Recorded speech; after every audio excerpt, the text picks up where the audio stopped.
I actually came in through a community called Ansar Allah community, and they were situated on Bushwick Avenue.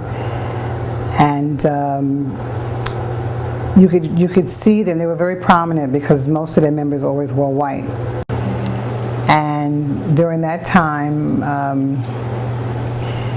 was introduced to wearing a veil, which I had a little aversion to at the time. So it took me a while to get used to, because again, most of the women in the Ansar community, they all had their faces covered. They all wore face veils.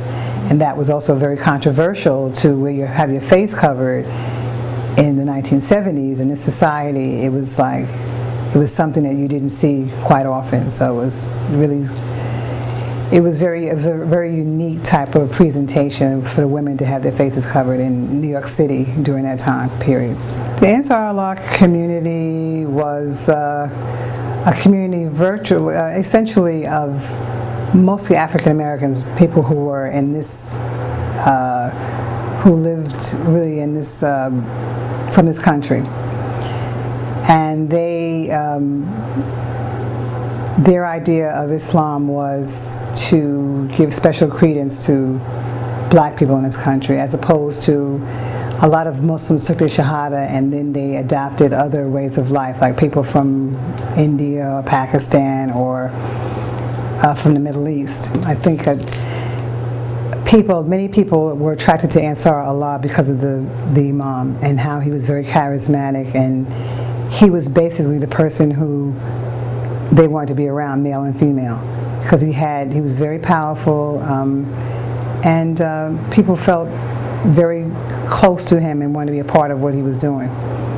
So that's how I think that most people were really attracted to him, as opposed to the doctrine. They were more attracted to him and his personality. And so, how long did that community last, inshallah? That community lasted, I guess 15 years and up, a long time, maybe about 20 years.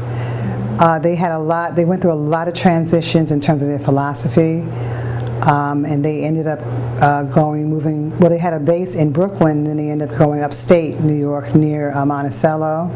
They were up there for a while, maybe about 5 years, I would assume, and then they moved down to down to Georgia. But when they moved, a lot of the philosophy from Ansar was, I can't say really adulterated, but a lot of it was changed. A lot of their mission and their vision had changed, and their membership had also changed from the staunch Islamic doctrine where they